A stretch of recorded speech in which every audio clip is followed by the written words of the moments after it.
about you, but I wish I had one of these videos pop up like behind me whenever I got to meet someone new. I have to use a handheld because my ears are too small, so the little like Madonna like headsets didn't fit on me. So bear with me while I try to do the slides in this. So I really thought so much about you guys last week. Like I was kind of obsessing over this. Everyone at my work, the people I met on the plane, I was telling them, man, like I have the opportunity to speak to a really amazing community in Atlanta, and all I knew about you guys was what Plywood people told me, which was that you were somewhere between the ages of 27 to 50. By the pictures I saw from last year's event, it looked like you were very stylish. Actually, someone tweeted from last night's event that this was a really good-looking crowd, and I knew that you cared about community, so I really thought, by this afternoon, what does it feel like to be in your seats?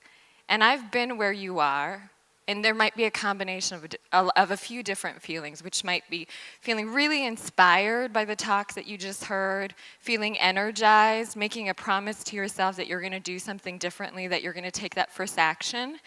And some of you might be feeling the way I often feel in these events. I get to go to a lot of conferences and speak at a lot of events, and I feel like an interloper. I feel like somehow I snuck past the guest list, and there's all these amazing pioneers and visionaries, and I kind of think, what am I doing? I haven't built anything. Actually, I have, but I haven't found a cure for cancer. I haven't created Toms. And then I'm left with this kind of paralysis. And I want to see the hands of how many people here, if you were to look at your name tag or business card, you are not a founder, you are not a CEO, you are not a president. Can you just raise your hands? Okay, great. So I'm speaking to my people, right? And so it means after the high of this event, you are going to be returning to an office. And I always think about that. I think about the high that you're feeling right now, and what value can I provide to you in the short time I have with you that you might actually take with you Monday morning for those of you who are not going back to the office tomorrow or this afternoon. And I don't want you to remember anything that I really am going to say. I don't want you to remember any of that. I just want to have the beginning of a conversation with you. The most valuable thing that I have found in my work is taking a connection that I make, whether it's at an airport or at an event like this, or sitting next to someone at a coffee house, and figuring out the constellations that exist between us that are invisible, but through time, through that conversation and the right questions, you start building that momentum of collaboration. And if you were to leave anything, with anything at the end of my talk, I want you to be able to have made at least one meaningful connection and have a toolkit of a couple of very simple questions that you can take with you. I'm not going to make you laugh or cry. I heard that already happened in the preceding presentation. So this is the question that guides all of my work, right? So when I go back to the office after a really exciting event like this, I'm tempted to feel like I need to buy a ticket to Africa or a developing country so I can create my own crochet kits, or that man, like, what am I doing in this like boring office job? I need to start like a cool hot startup or do my own thing. But then I take a moment to ask, how do I do more good with what I have at right this moment? How can I create with the people I spend most of my life with, which are my coworkers? And then if you break this question apart, it's a series of even simpler questions. What do you want to do? What do I want to do? And then my pauses right here are supposed to give you a moment to actually reflect upon this. And if you have a notebook, for some of you who actually want to make this interactive, you can answer the questions. I think about, what do I have to give? And you might think, I know Cole did a great talk about his ability to crochet. But if you think about the access that you have in your organizations, what is it that you have, right? Is it a network of 1,000 people? Is it actual products and services? Rethink what you already have, right? And in doing that exercise, think about how you can combine and deploy the resources that you have for maximum impact. So this is a question that you can ask yourself in terms of how you might be able to rethink what you already have and combine them in a new way. But it's also the most powerful question you can often ask yourself and the person sitting across from you in a conversation. So you might feel like, okay, I get this. I get that the speakers are kind of giving me the same general message that I can begin now. There's something that I can do. I have a lot to give. You know, does this really work, right? And Jeff queued me up by saying, hey, like the work that I do is building partnerships. And I can tell you, these questions that I just shared with you, they are the secret sauce behind a $3 million business that we built this last year out of good. So this is not good, but good core. And these are the amazing colleagues that I get to work with day in and day out. The questions that I shared about what do I have to give? What do I want to do? How can we maximize the resources that we already have to do more good? Those are the questions that we ask ourselves to build this business that didn't exist 3 years ago.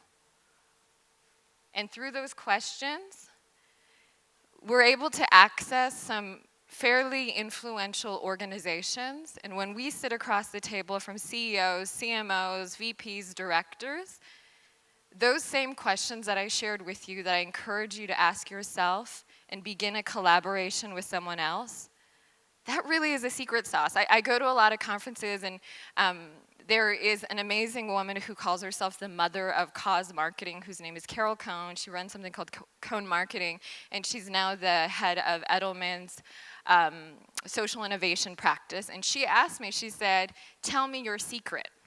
What are you guys doing differently? And I said, there really is no secret. We just ask these series of questions, and we try to creatively solve problems based on what we already have and what our partners have to bring to the table. And one example I'm going to share with you really quickly is an extraordinary woman who's like many of you here. She's not the CEO, she's not the president of the Carnegie Corporation in New York, so that would be the Carnegie Foundation. So if you listen to NPR, sometimes you hear that there's certain talks that are underwritten by the Carnegie Corporation of New York. She's a program officer. She heard the President's State of the Union speech a few years back where he called upon the nation. I think the president calls upon the nation for many things, and he was making a statement to the American public about the need for educating the next generation of our children. I don't know about you guys, but when I hear things like that, I don't necessarily like run out and like call a friend and say, let's do something about this.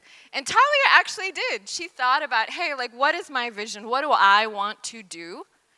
And it might be big, but for her it was, you know, how do we ensure that we have 100,000 excellent science, technology, engineering, and math teachers in American classrooms in the next 10 years? That's really big, but what she did was she started off with a series of questions that I shared with you that were really easy. What do I have to give? And she thought about the resources that she had working within the organization. She had the Carnegie Corporation of New York's credibility and convening power, a network of best-in-class education solutions providers. She's a grants manager, so she had access to grantees. She had an ability to fundraise. She actually fundraises on behalf of the Carnegie Corporation in terms of brokering corporate partnership deals. And she also has internal influence and allies within her organization. She was able to find a partner within her organization to bring this to life. So I want you to think about now, is there someone in your organization, maybe you're friends with them, maybe you're not, but someone who gets things done? Right? There should be someone who might pop into your mind. And if you can't think of someone within your organization, is there someone outside of your organization who's able to do this? And I would say when you write their name down, plan on shooting them an email and asking them to coffee or lunch on Monday and learn from them how they get things done within your organization.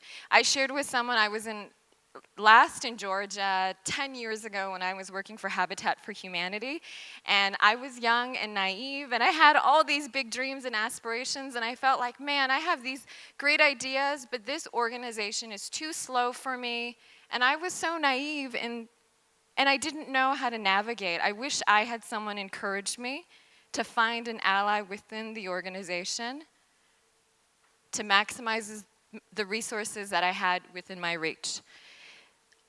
This vision that she had, the way she brought it to life with what she did have, has ended up being something called 100K in 10.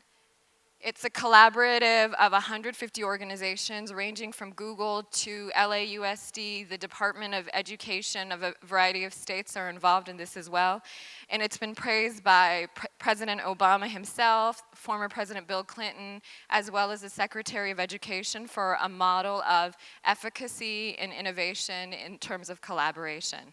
So if you feel like the greatest good that you can do is by leaving your job, I want you to rethink that. I want you to be really honest with yourself. When you get back to the office on Monday, ask yourself the question that I try to ask myself every day, which is, what more good can I do with what I have at my fingertips?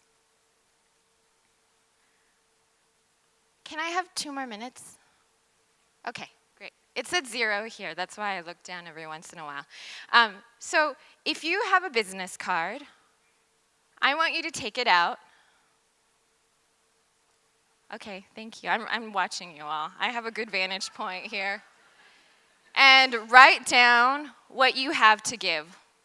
So for me, I might write down, 2 hours of consulting, office space in Los Angeles. If you all are ever in Los Angeles, please write me. I'd be happy to host you. We have a lot of working spaces, and you can come join me and meet my team. Whatever you have to give, write that down.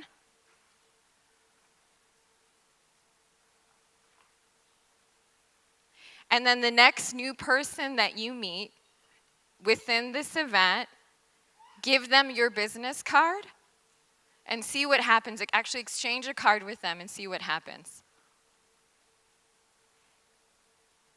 And when you begin that conversation, take that conversation, that first connection, into a transformative opportunity for collaboration by asking each other and yourself these 3 simple questions, right? What do you want to do? What do you have to give? How can we join forces? And because this is the beginning of a conversation with you, in terms of what I have to give, I have access to a media platform. Good is a monthly publication. Some of you have it here on your tables. We have a social platform that's good.is. I'd be happy to connect you if you have a story that you want to tell. We also have a community of like-minded individuals. We call it a community for people who give a damn, which I think we have friends here who would say yes to that. I'd love to connect you to them as well. And I'm not going to flash the last slide I had with all the logos, but if there are any of those organizations in there or corporations that you've been interested in collaborating with, please don't hesitate to write me. I would love to help you. Thank you.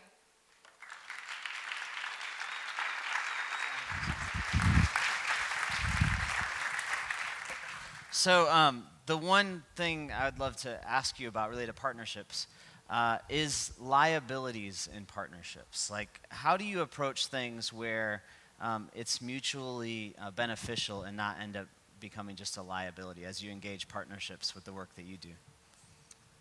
Just being honest. I think honesty goes a long way in terms of the expectations that you have, what you're each looking for, and what you each have to bring to the table.